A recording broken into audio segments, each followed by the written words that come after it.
Good morning. For those of you who were here last week, no, this is not a repeat and this is not a deja vu.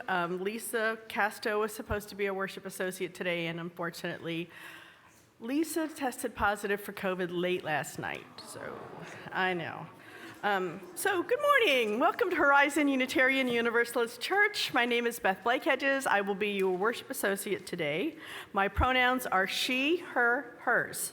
I am serving as your worship associate this morning, and I'm joined by our worship leader, Reverend Chris Rothbauer, whose pronouns are they, them, their. We are excited to welcome you to our worship service this morning. We're so glad to have you with us today, whether you're joining us in person or virtually, whether you're here for the first time or have been coming here longer than you can remember. Here at Horizon, we welcome people of all faiths and of no faith in particular.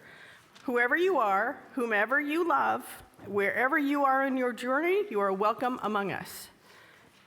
As a community, we also welcome the sharing of joys, sorrows, and concerns. You're welcome to fill out a joys and sorrows slip. They're on the table near the Welcome Center, in the pockets on the back of the chairs, and on the joys and sorrows table right here in front of the lectern. And you're also welcome to light a candle. This can be done at any time before the service or in service from the beginning through the offertory. Now I'd like to call Michael McKee up to make a short announcement. Good morning. I invite you all to take a deep breath and let it out. Horizon is fully insured again. Please continue to exercise great caution and due diligence in all of your actions around Horizon so that we continue to have a safe, claim-free experience. However, the kitchen is open, the playground is open. Please go about your business in a beautiful UU way. Thank you. I would be remiss if I didn't thank everyone that was so helpful in recommending insurance agents. Kent comes to mind and so many others, and especially we'd like to thank Kristen Cummings, who really stuck in there with us. Thank you, Kristen, so much. The board remains eternally grateful. One other quick announcement. So if you've ever celebrated the holiday season before, you know that there's often a lot of joy and festivities, but what happens if you aren't feeling joy or festive? Well, this Tuesday at 7, I'll be doing a Blue Christmas Vesper service, and what that is it's a contemplative service that if you don't feel like being joyous this year, you can come and be with us and feel however you need to feel. It'll last about an hour. You can come and sit in the circle. There'll be readings and songs, no sermon, no homily, and you can just be with however you are. There will be people there to listen if you need a listening ear. No enforced joyousness. We hope that if you feel you need that space, that you'll come and be with us on Tuesday night. Childcare will be available. Our call to worship this morning is from Rebecca A. Savage. As people of faith and wonder, we welcome in the delight of mystery, the awe of unfolding adventures, the expansiveness of what it means to behold mystery as a gift to the imagination. Too often we relax into routines, find comfort in old habits, and give in to the confines of our lives. In this time of worship together, may our hearts be nudged open to what may be. May our spirits be wrapped in curiosity to seek mystery and welcome her in. May our time together this day remind us to stay open, stay inquisitive of what we do not yet understand, and be inspired to stretch ourselves into new ways of being. Welcome, mystery. Welcome into our hearts and into our time of worship together. Our chalice lighting this morning is from Gretchen Haley. Here, we refuse to be seduced by certainty. Here we praise the mystery. Here we give thanks for all that remains hidden.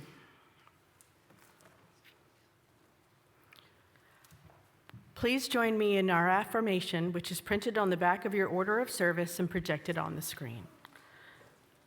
Love is the doctrine of our church. The quest for truth is its sacrament, and service is its prayer. To dwell together in peace, to seek knowledge in freedom, to serve humanity in harmony with the earth. Thus do we covenant together. I invite you to rise in body or spirit and join us in singing our opening hymn, hymn number 1003 in the Teal hymnal, Where Do We Come From? So in service of the name of the service, we're going to start and end with the third line, mystery, mystery, life is a riddle and a mystery, which will be us over here. So follow your leader, and as your line drops out, feel free to join us on that mystery, mystery line. So, da.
Horizon strives to make a difference in our local community by partnering with MetroCrest Services.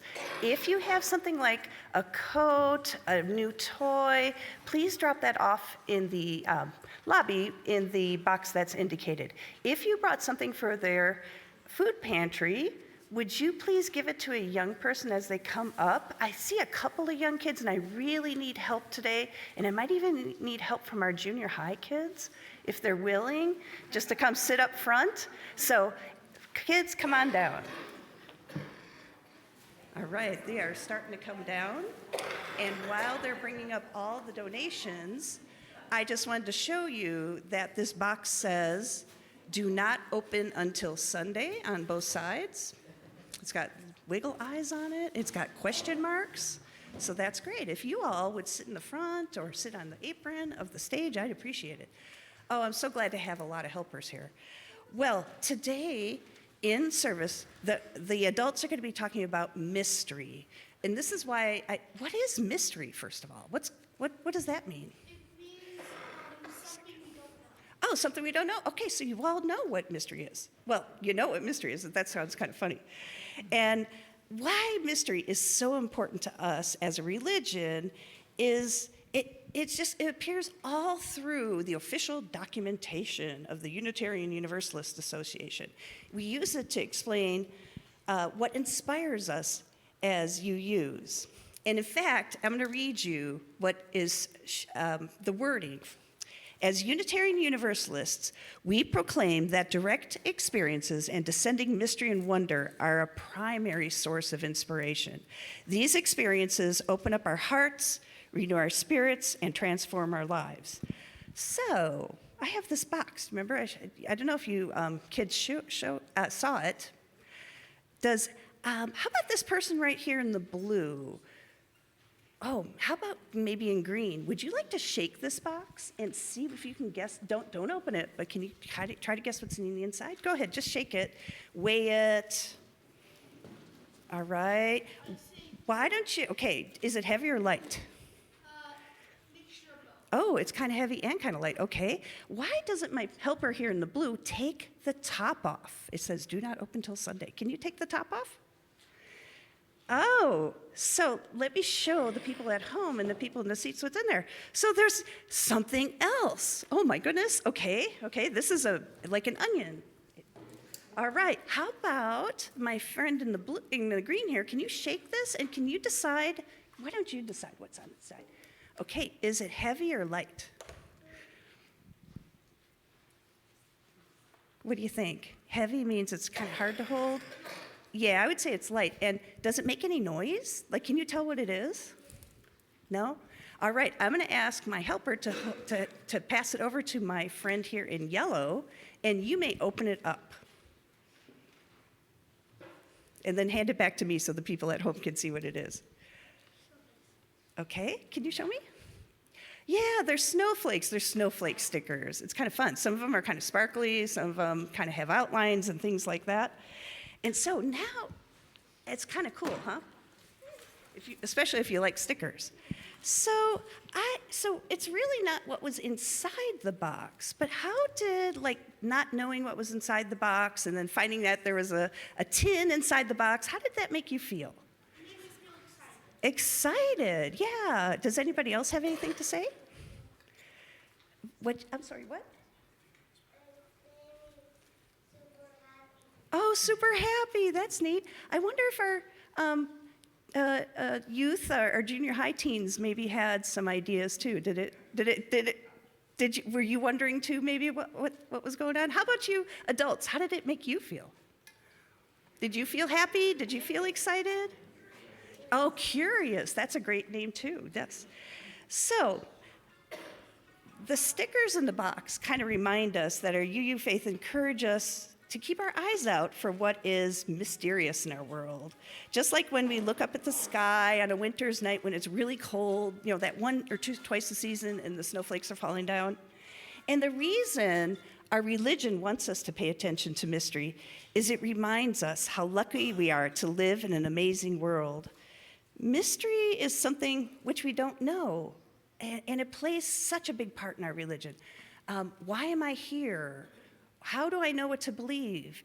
Is there a God? Or what is the divine to me? Questions like that.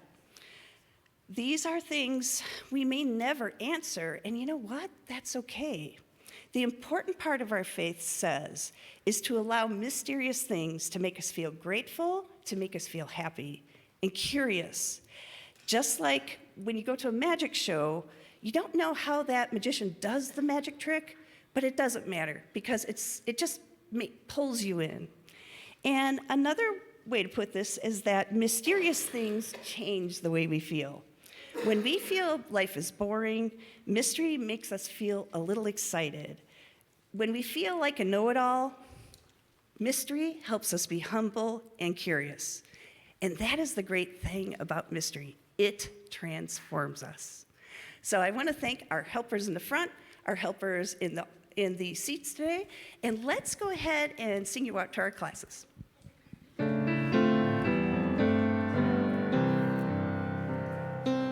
Our words for the offering today are by Kristen Collins. We give to remind ourselves how many gifts we have to offer. We give to remember that we are part of something bigger than ourselves. We give because we believe in music and shared space. We give with the faith that together we have enough. May our offering this morning be received in the spirit of mystery and gratitude. And a special thank you to our members and friends who give and pledge electronically. If you would like to give electronically, you may do so on the Breeze app or online at horizonuu.org/donate. The offering will now be joyfully given and received. Thank you for your generosity.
A reading by Mary Oliver.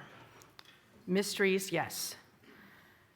Truly, we live with mysteries too marvelous to be understood. How grass can be nourishing in the mouths of lambs. How rivers and stones are forever in allegiance with gravity, while we ourselves dream of rising. How two hands touch and the bonds will never be broken. How people come from delight or the scars of damage to the comfort of a poem. Let me keep my distance always from those who think they have the answers. Let me keep company always with those who say, "Look," and laugh in astonishment and bow their heads. When I was a kid, I had a lot of questions, so I guess some things never change, but really, if you'd known me as a kid, I was always asking, how does this work? What does that do? What does that mean? And the most important question to my parents, did you know George Washington? I remember the day I asked my father if he knew Martin Luther King Jr., and he said, "At least you got the decade right." In a way, children are hardwired for meaning making, aren't they? We don't come into this world knowing a whole lot, so we've got to figure out things as we go along. I think we're hardwired with an inherent curiosity that demands we look for answers. We even watch babies paw and claw at their world, trying to understand the vast world they suddenly find themselves in, and this is confirmed for me. As Benjamin Hill once put it, we, and I mean humans, are meaning makers. We do not discover the meanings of mysterious things, we invent them. We make meanings because meaninglessness terrifies us above all things. Think about it this way. Humans, though our meaning making was undoubtedly originally an evolutionary way for us to survive in the wild when mountain lions and bears and other such creatures could come out at any moment. But now we use our meaning making ability, now that we aren't daily thinking about our lives and the struggle for them, to think about things that don't directly affect our lives. I think that it's safe to say that advanced physics and concepts such as dark matter and dark energy, things we can't detect with our five senses, but which science tells us are there nonetheless, won't impact the majority of people's lives. You will not drive and say, "I hope I don't hit some dark matter on the way home." Yet curiosity is its own reward. Many saying that the search is the purpose, that curiosity for curiosity's sake can be a purpose in and of itself. This has been true for me. I studied a subject as an undergraduate, philosophy, which, while some branches of it definitely have real-life applications, I studied the most abstract part of it, the part that will likely never affect anyone's daily life, metaphysics. To focus on questions about the nature of reality and the meaning of time and what it means to be a person. With the exception of the person question, which is maybe why I focused on it, most of the questions of metaphysics won't be life-shattering. It doesn't matter if Tom Sawyer exists or not because Mark Twain wrote about him. And yet, if the quest for knowledge is an aim in and of itself, that's all the reason we need. And if it wasn't for studying philosophy, I'm not sure I'd be with you today. As a child, I was taught that the religious aim was to serve God, specifically the evangelical Christian form of the monotheistic God, the all-knowing, the all-powerful, the all-good, the all-present. The spiritual life then was about doing what I needed to do in order to please God. And for a people pleaser like me, that fit in with my life very well as a young teenager.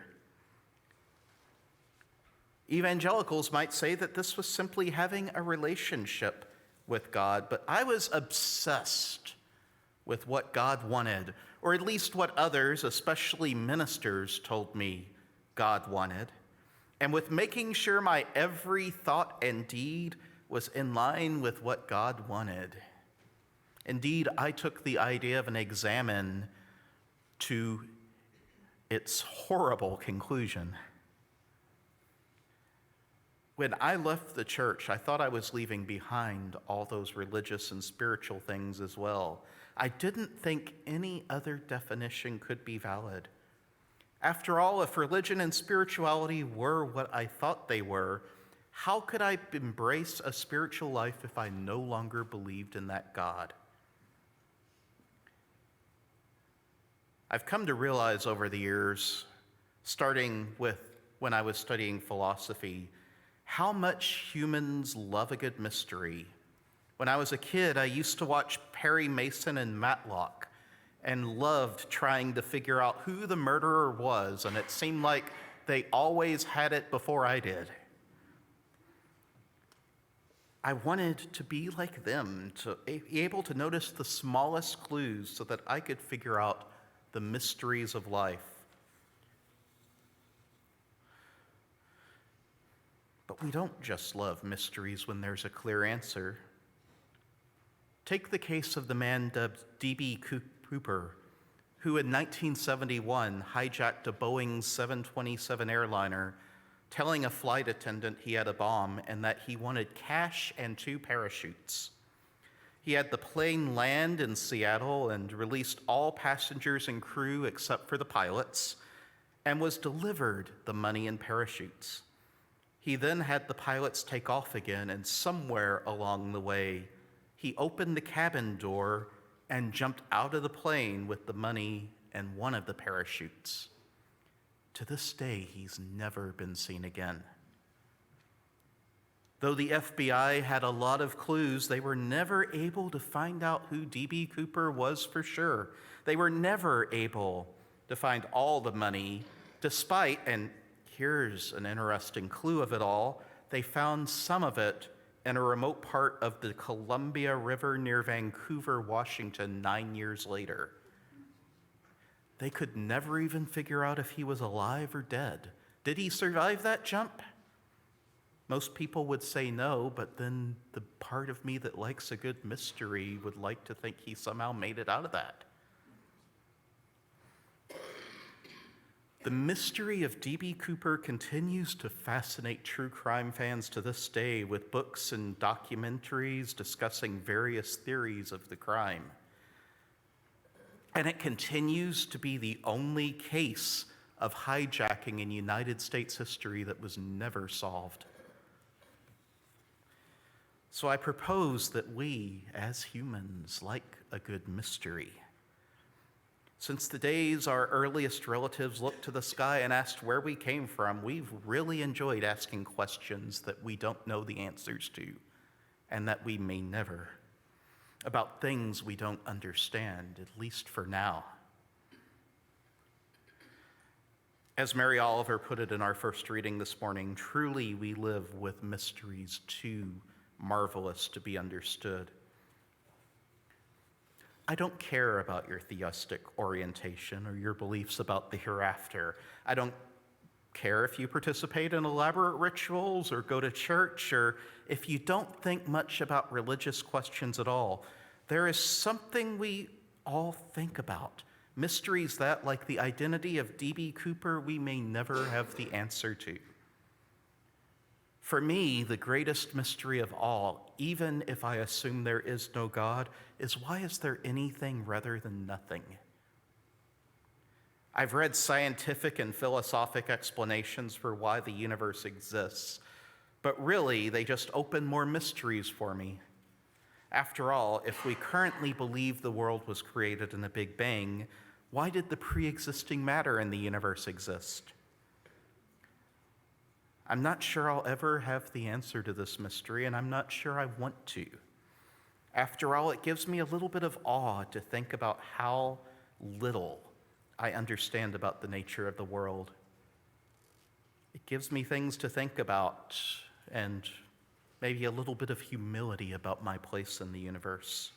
Because as our hymn goes, mystery, mystery, life is a riddle and a mystery. And like a good riddle, the mystery of the universe keeps me guessing, keeps me wondering about how much I truly don't know.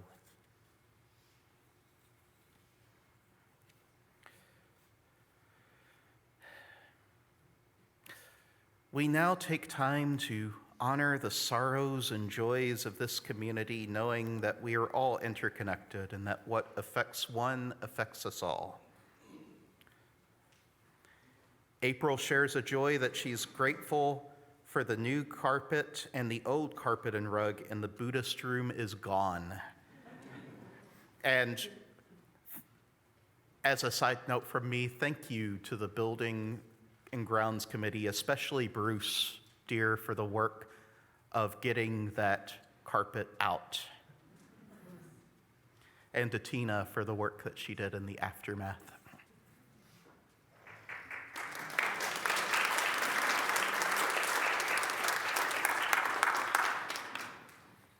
Evie Sutton shares a joy, immense gratitude for the fellowship, generosity, and love of the Horizon family. Also, she got a job after 9 months of unemployment.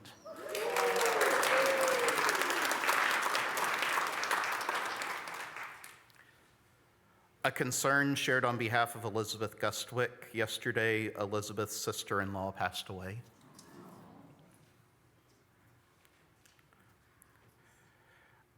A concern shared on behalf of Marianne Frug. My cousin, or on behalf of Beth Blake Hedges, about Marianne Frug. My cousin Marianne died suddenly yesterday of pneumonia. She was 59. And we know there's COVID and other sicknesses going around that's affecting not just Lisa, so we light one more candle for everyone who's not here because of illness this morning. And we light one more candle this morning to honor all the joys and sorrows which have gone left unspoken and reside only in our hearts.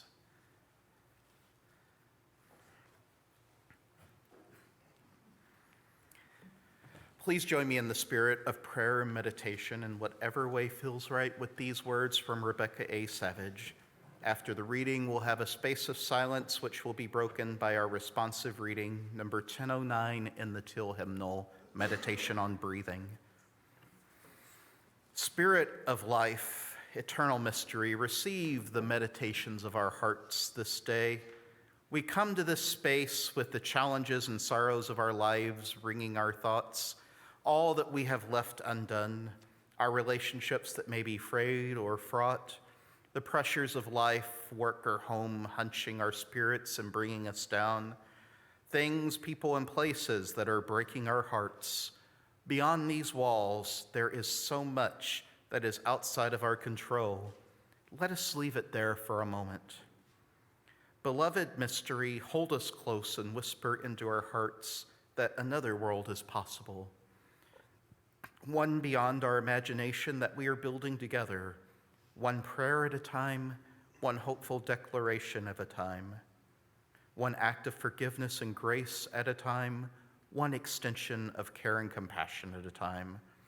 We give over all of our actions to you, sweet mystery, for we know not the impacts of our faithful practices, nor do we invest ourselves in them. May we embrace today the wisdom that love is enough, care is enough, patience and service are enough. The rest is mystery, and may that be enough.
Blessed be.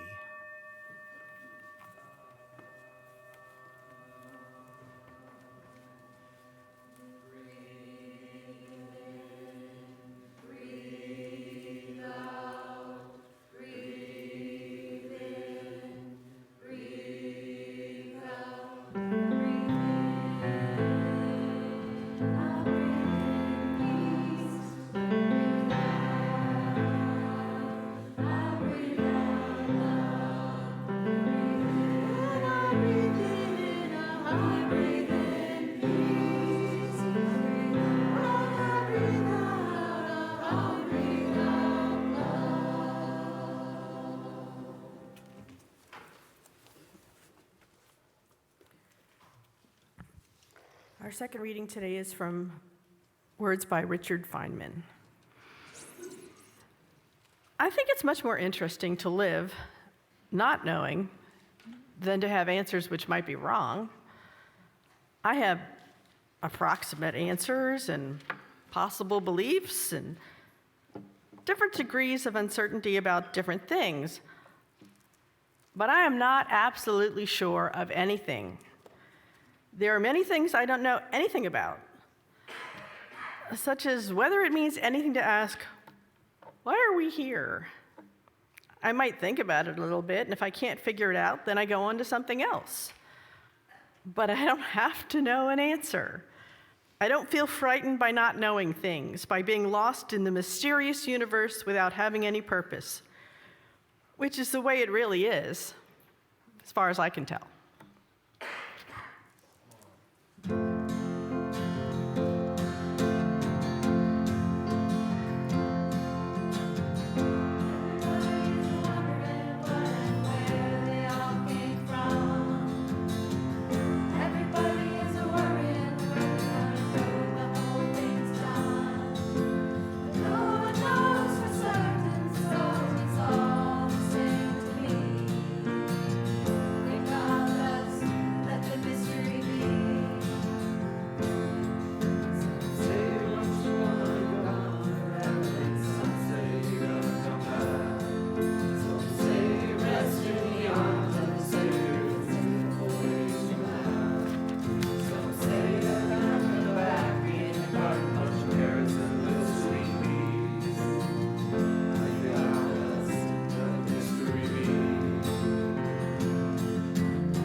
As a Druid, the rituals I participate in often name gods and ancestors and spirits of the Welsh and Irish people, those whom the ancient Celts I study and admire named as being the transcendental forces in the other world of nature.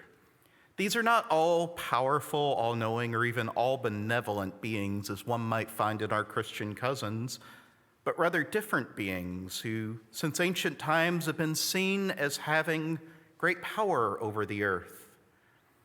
On more than one occasion, I've even been known to pray to a god or an ancestor for guidance, especially when I wasn't quite sure where I was going. So it may surprise some of you to hear that there are days I'm not sure I believe in any of this, that I'm not sure I believe in any of these beings, or at least see them as literal. Sure, there are some people who do, the so-called hard theists, of whom you might be one, but I've never been able to quite reconcile what I know to be real within these ancient cosmologies. For me, the gods are more usefully seen as archetypes of representations of forces within the human drama, ways that people grappled with the idea of mystery. In theological terms, I'm a soft polytheist. I use theistic language sometimes, and I believe that the gods and spirits come from within humanity, that they're a way for us to understand ourselves. They remind me how little I am in the grand scheme of the universe, how, from the distance of most points in the universe, I'm not even big enough a speck to notice in the grand scheme of things. My basic approach to the world is that of religious naturalism, the idea that not only are all things in this world natural, that supernatural is not even a very useful term, since even those things that appear larger than life are in this world. And I believe that the natural is sufficient fodder for religious experience. As theologian Loyal Rue titled one of his books, "Nature is enough." It's enough to keep us wondering and guessing about the nature of our reality for the rest of our lives. Anything else is just addition. To quote my seminary professor, Michael Hogue, for religious naturalism, there is no outside of revelation.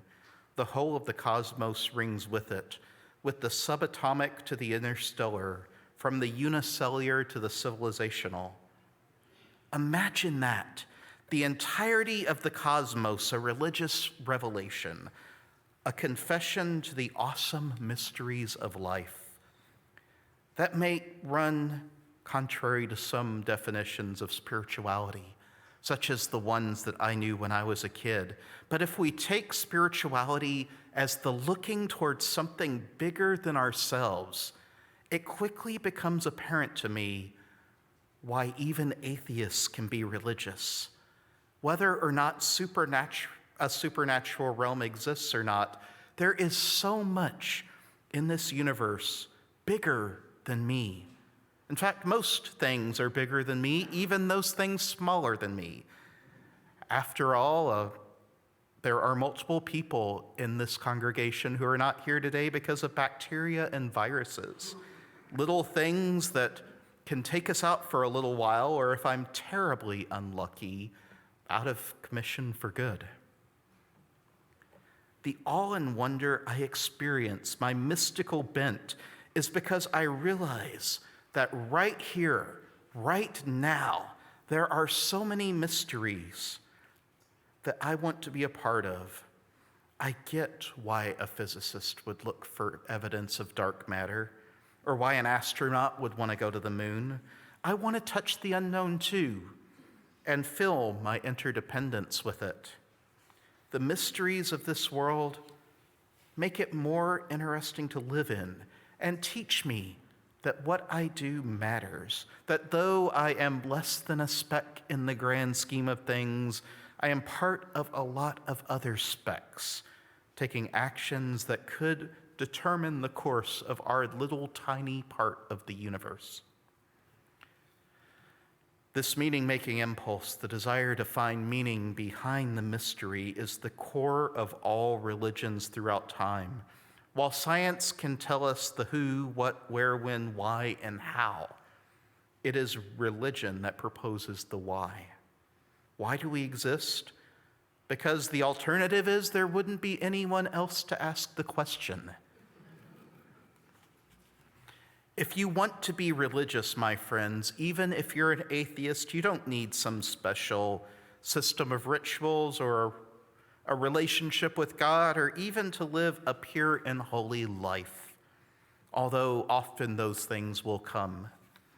What you need is to be able to look this world square in the face of your own insignificance and ask, why?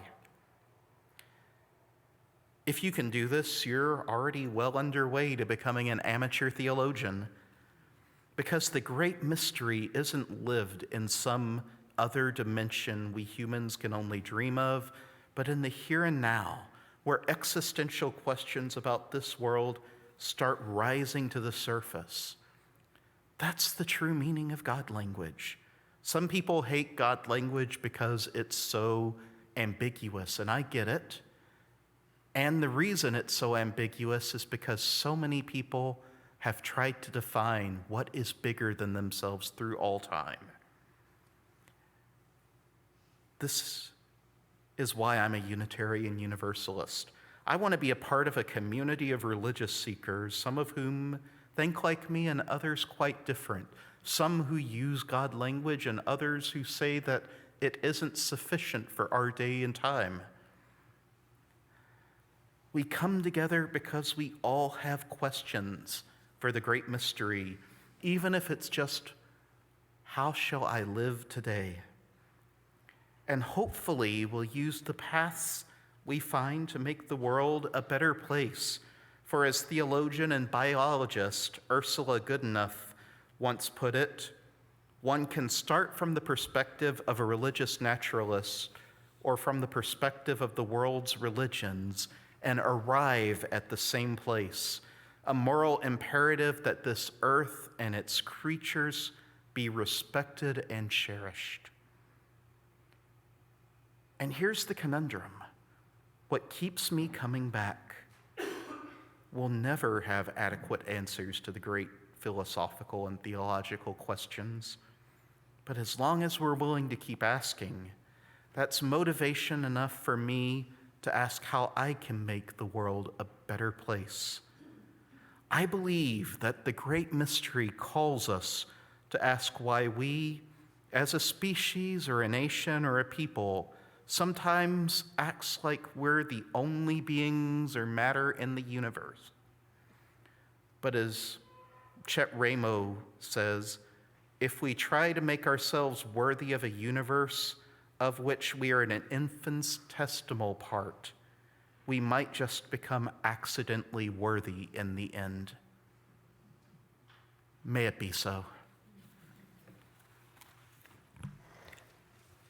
We extinguish this flame, but not our commitment to welcome radically, love boldly, grow spiritually, and serve courageously. This we do because we envision a beloved community filled with compassion, helping all to thrive in a just world.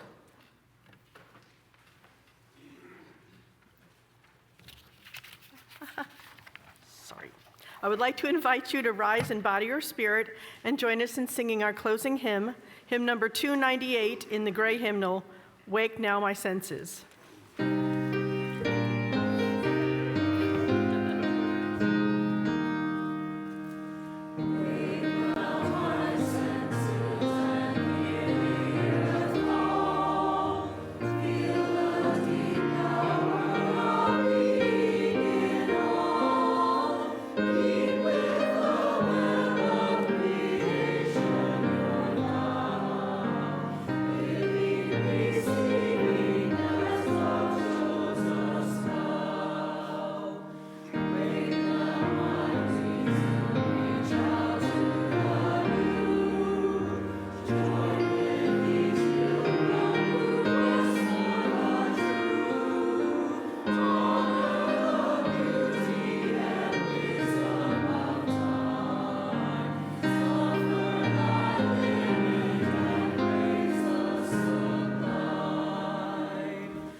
Our benediction is by Steve Garnis Holmes. May the peace of deep belonging settle upon you, the abundance of life's goodness surround you. Beloved, the mystery envelops you, the wonder embraces you, the breath of life flows through you always. Amen. Blessed be, and go in peace.